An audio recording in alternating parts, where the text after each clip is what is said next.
네, 미국의 금리 인하 가능성 부각된 가운데 미국의 국채 금리 하락했고요. 원달러 환율 크게 빠졌습니다. 네, NDF 환율이 1288원까지 이렇게 하락하면서 외국인 수급에 좀 유리한 환경이 만들어지고 있습니다. 자, 기관이 3거래일 연속 순매수해 들어오면서 코스피 상승을 이끌었는데요. 자, 오늘 우리장 주요 이슈들 챙겨보도록 하겠습니다. 개장 전 체크리스트 신일섭 벤자민 투자연구소장 함께합니다. 소장님 어서 오십시오. 네, 안녕하세요. 네, 워렌 버핏의 단짝 찰리 먼거 네. 부회장이 간밤에 99수 네. 누리고 또 유명을 달리했다는 소식 함께 좀 전하면서 저희 첫 번째 이슈 바로 확인하겠습니다.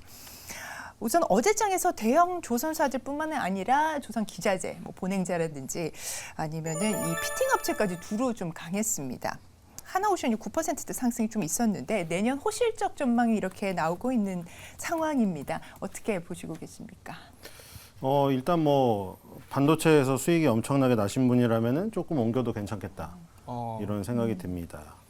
지금 이미 그 업태별로 가는 거를 예상드렸는데 너무 놀랄 정도로 가버려가지고 깜짝 놀랐거든요. 네. 진짜로 상한가 가까이 간 것도 나와버렸죠.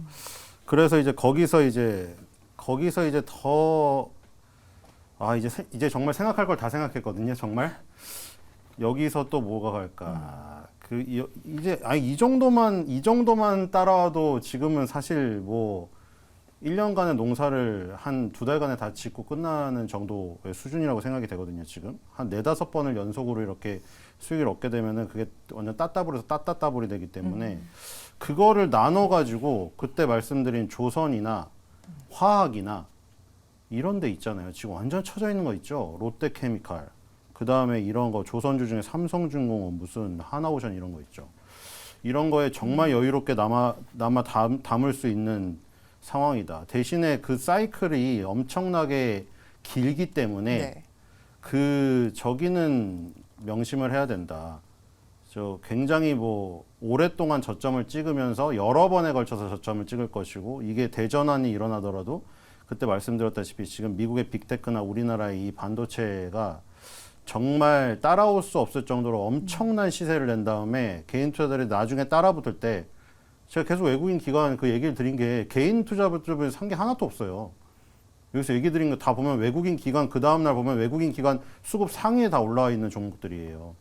그러니까 지금 외국인 기관이 그렇게 싹쓸이 해가지고 다 가져가는 것을 나중에 개인 투자들이 물려받을 때 그때 대전환이 일어나는 것이기 때문에 모든 것을 다 옮기기에는 상당히 부담스럽다. 하지만 여러 가지 긍정적인 얘기들이 나오고 있죠. 그래서 그런 부분에서 조금 옮기는 거는 괜찮다 싶습니다. 네. 그리고 근데 얘기 나오는 거 있잖아요. 암모니아선. 그거에 대해서는 너무 환상적인 기대를 가지면 안 되는 네. 그런 얘기를 드립니다. 네, 어제 이제 하나오션의 상승세 같은 경우는 암모니아선 수주 소식에 사실 촉발은 된 것 같습니다. 네. 내년 호실적에 대한 기대감이 좀 일어나고 있는 이런 상황인데, 조선 섹터의 이 상승 연속성은 이 스타일 측면에서 어떻게 접근하는 게 좀 좋을까요?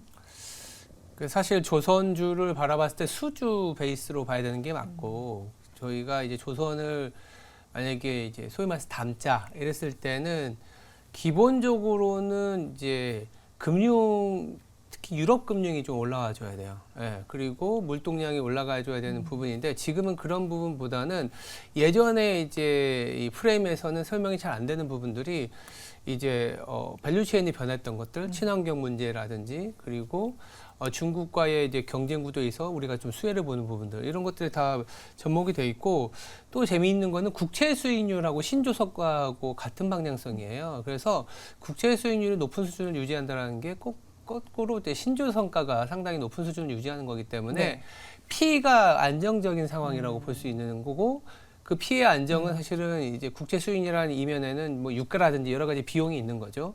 그리고 Q라는 부분들이 아까 말씀하셨던 암모니아까지 나온다라는 거는 우리가 지금 독가가 차 있는 상황이기 때문에 이 이후에 플러스 알파를 할 수 있는 수주권들이 있다.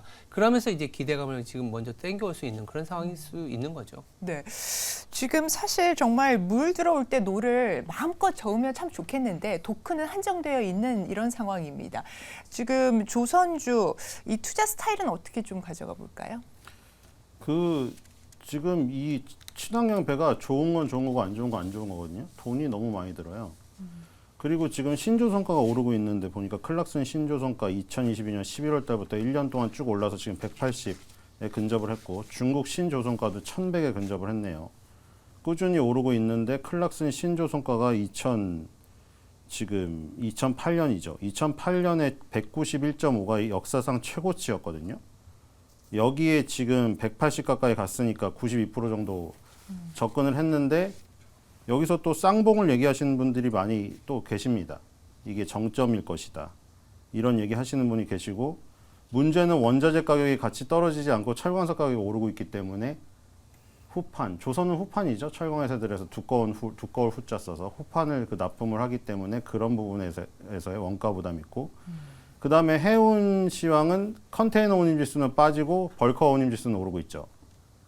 지금 이 HMM이 그래가지고 벌크선을 편성하려는 이유가 이거예요. 지금 코로나 때 기고 효과 때문에 오히려 컨테이너선 위주인 HMM이 안 좋죠. 네. 어쨌든 지금 이런 부분 벌커 운임 지수가 오른다는 것은 철광석이나 광부를 나르는 배잖아요. 벌커선이. 그렇기 때문에 원자재 가격이 오를 수밖에 없다는 걸 저기서 의미하고 있죠.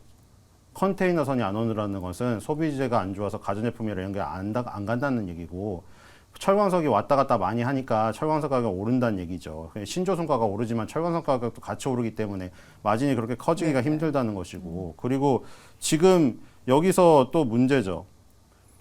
이 2026년 예를 들어 2026년에 자료가 탱커선의 37%, 벌크선의 50%, 컨테이너선의 40%가 이 지금 탄소 집약도 지수에서 D나 E등급을 부여받을 전망이다. 근데 법이 바뀌었거든요. 뭐 용어는 되게 어려운데 EXI니 C2니 이런 것들이 나와요. 근데 이런 것들이 가장 중요하게 바뀐 게 뭐냐면은 예전의 제도는 기존에 운행하고 있던 기존에는 신규 선박에만 적용이 됐는데 지금 바뀐 제도는 지금 운행하고 있는 선박에도 적용이 돼요. 그러니까 빨리 바꿔야 되는 거죠. 근데 암모니아가 왜 나왔냐면은 원래 이런 것들이 국제해사기구에서 압력을 안 넣었으면은 천천히 그냥 바로 수소로 가는 건데 빨리 전환을 해야 되는 지금 압박에 지금 쌓여 있다 보니 중간 단계로 택한 거죠. 우리가 지금 LNG선 수주가 많이 나오잖아요. 끝에 수소선으로 가기 전에 중간 징검다리가 암모니아인 거예요. 왜냐면 지금 수소 대란 일어난 거 지금 뉴스에 계속 나오죠, 지금. 수소차 운전하시는 분들 지금 저 열불 터지시는 다 남쪽에 몰려 있어가지고 또 하필이면은 서울 경기권 수소차 이분들 운행 중단됐어요, 지금. 수소가 굉장히 지금 플랫폼이라던가 운영 면에서 굉장히 효율성이 떨어지는 지금 상황이라 수소선으로 바로 갈 수가 없어요.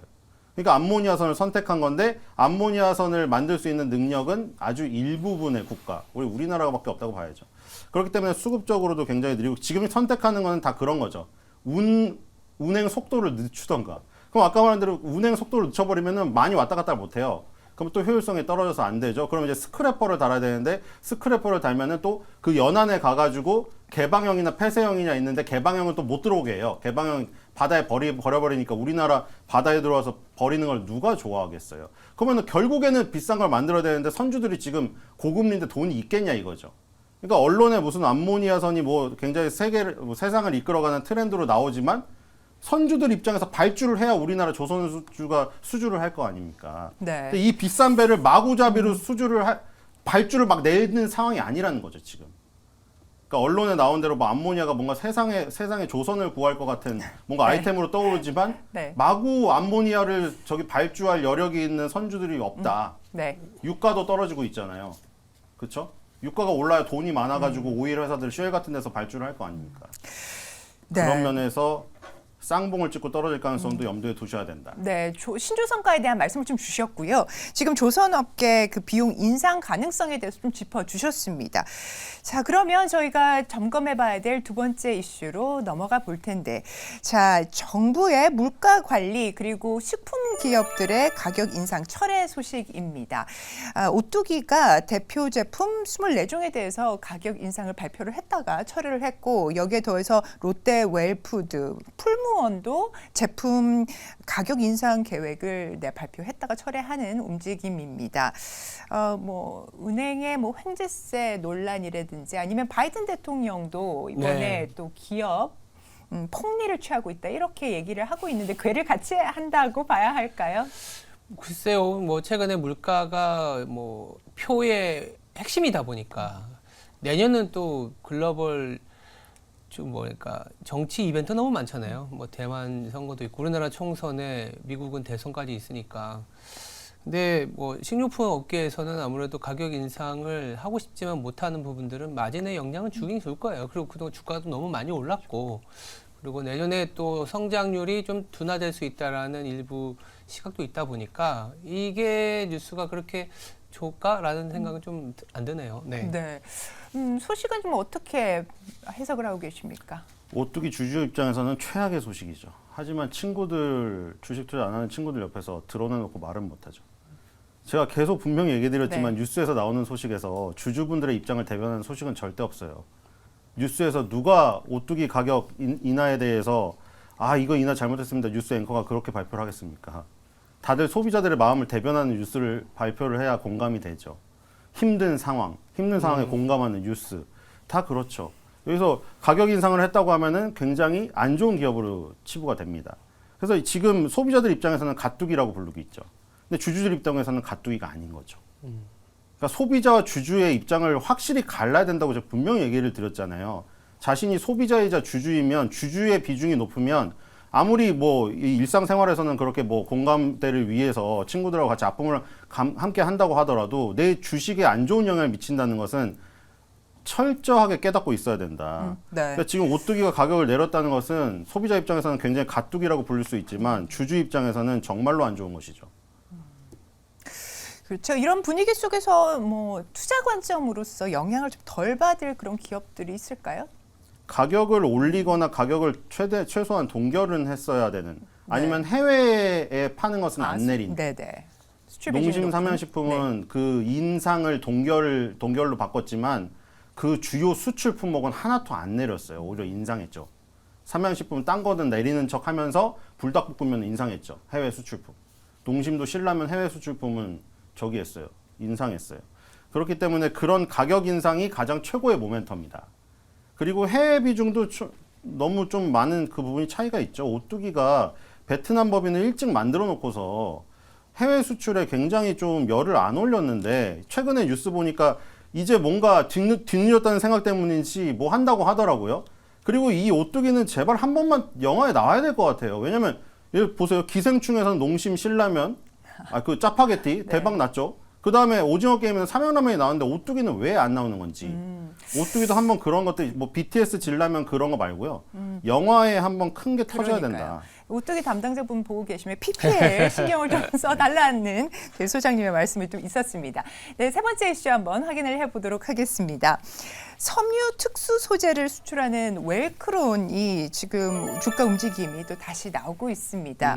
이제 마스크 제조 기업으로도 알려져 있는데 중국, 일본 쪽에 마스크 원단을 수출하고 있습니다. 최근 한 2, 3거래일 사이에 시세를 좀 받고 있거든요. 근데 이 웰크론이 2주 전에는 빈대 관련주로서, 그러니까 이 알러지 케어 기능성 침구 관련해서도 한번 움직임이 또 있었습니다. 자, 이번에 중국 쪽의 폐렴 확산 어느 정도로 심각한 상황이죠? 그거는 저기 좀 그 의료 전문가들의 그 소식을 열심히 면밀히 살펴보셔야 될 것 같고, 그런 것들이 이제 얼마나 확산이 되고 주식 시장에 관련주들이 얼마나 득세하는 건데, 관련주들이 한 100개는 되는 것 같아요, 지금. 그냥 항생제 만드는 기업은 싸그리 다 여기다 저기 속해 있거든요. 그러니까 이거는 한 5% 종목이죠. 포트폴리오에서 5% 가지고 대박을 노리는. 예를 들어 100만 원 가지고 10배를 만들면 얼마입니까? 정말 좋죠. 근데 거기에 막 몇 천만 원을 투자해가지고 만약에 안 좋은 상황이 돼버리면은 주 포트폴리오 수익까지 다 깎아먹어요. 그러니까 이런 거는 그냥 5% 미만 가지고, 그렇죠? 로또식이죠. 로또에 여러분들 무슨 뭐 가끔 뉴스에는 막 몇 천만 원 돌아다니면서 사는 사람 있지만 대부분 그냥 소액으로 한 10,000원 사가지고 그거 1등 당첨되면 대박 아니에요. 안 되면 많은 거고 그냥. 그런 식으로 활용을 한다면 아주 좋은 지금 상황이 펼쳐질 수도 있다. 뭐 여기 다 나와 있잖아요. 메가이 CS, 이거는 인공호흡기라든가 환자 감시장치, 코로나 때도 떴던 기업이고, 그 다음에 나머지는 대부분 항생제 기업인데 위더스 제약도 있고요. 국제약품, 그 다음에 DXNVX, 경동제약, 뭐 이런 회사들이 있어요. 중국에서 직접 지금 아지트로마이신이죠. 그 항생제의 성분이 아지트로마이신이에요. 이 지금 중국에서 지금 다시 유행하는 신생 폐렴의 네. 그 치료에 관련된 부분이. 근데 DXNVEX는 중국의 자회사가 아예 있어요, 이게. DXNVXBJ라는 회사가 있어요. 그래서 그 회사가 아지트로마이신을 저희 중국에다가 항생제를 공급하고 있죠. 중국 뉴스 오늘 아침에도 나오던데 소아과에 지금 놀이공원처럼 사람이 터져 있더라고요, 지금. 그러니까 지금 아지트로마이신이 완전 동날 거예요, 좀 있으면. 우리 옛날에 그 해열제 성분 동났듯이. 그렇기 때문에 이 아지트로마이신 성분이 함유된 항생제를 취급하는 업체는 전부 다 관련주에 오를 수 있다. 여기서 가려야 될 거는 그거죠. 1등주와 2등주와 3등주. 네. 우리 너무 많이 했잖아요. 로봇부터 어떻게 하는지 다 어디에서든 똑같습니다. 뭔지 아시겠죠? 가까운데 내 관심이 있는 거, 관심이 먼 거, 그다음 손이 먼저 가는 거, 손이 덜 가는 거, 이 순서대로 다 가게 돼 있어요. 모든 섹터니 모든 테마니 다 똑같습니다. 스테이크에서 고기를 먼저 먹은 다음에 옆에 양송이를 먹고 싶죠. 그거 다 먹은 다음에 무슨 생각을 해요? 아, 이 식당의 아침 식사나 점심 식사는 어떨까? 그러니까 이게 생각이 계속 넓혀지는 거예요. 여기서도 그걸 가려야죠. 첫날에 먼저 오른 거, 그날의 상승률이 높은 거, 그게 대장주거든요. 그 대장주의 흐름에 따라서 후발주가 갈리기 때문에 대장주 뭐 1, 2, 3, 4, 5등 정도까지는 순위를 매겨놓고 하시면 된다. 예를 들어 로봇에서 두산 로보틱스가 먼저 가니 그다음 레인보우 로보틱스, 유로메카 순위잖아요. 그게 나중에 이제 산업용 로봇인 로보스타라던가 청소용 로봇인 에브리봇까지 나중에 이제 엄청나게 두산 로보틱스 가면 거기까지 가는 것이고, 그다음에 감속기 SPG, SBB테크까지 가는 그 순환매의 어떤 순서들, 여기 이 테마에서도 똑같이 적용이 돼요. 그렇기 때문에 이 테마에서도 관련성이 높은 거, 중국 현지에 공장이 있는 거, 혹은 현지에서 공급하는 업체, 그리고 그날의 상승률이 상위에 있는, 선순위에 있는 것들을 가려놓은 다음에 웬만하면 정석이면은 1순위에 있는 것을 하는 것이고, 늦어서 내가 2, 3순위 거를 했다. 만약에 어쩔 수 없이. 그러면은 1순위 거를 무조건 같이 펴놓고, 1순위 거에서 만약에 매수 전량이 조금 빠지던가 호가가 조금 한 두세 호가가 떨어진다. 그럼 내 거는 이제 네다섯 호가씩 빠지면서 매수 전량은 더욱 확 빠진다고 생각하고 더욱 면밀히 대응을 하셔야겠죠. 그러니까 어쨌든 이런 종목은 화장실 가는 거 포기하고 들어가셔야 됩니다.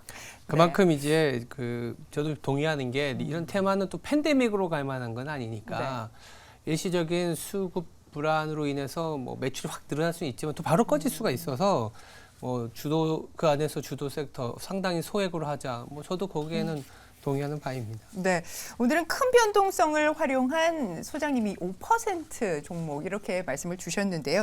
이 대장주 그리고 현지 공장이 있는 것 그리고 상승률이 좀 많이 나오고 있는 섹터 쪽에 한번 살펴보자라는 투자 포인트, 투자 대응 전략까지 한번 들어봤습니다. 자, 오늘 이렇게 해서 개장 전 체크리스트 두루 살펴봤는데요. 오늘 도움 말씀 주신 신일섭 소장님 대단히 감사합니다. 감사합니다.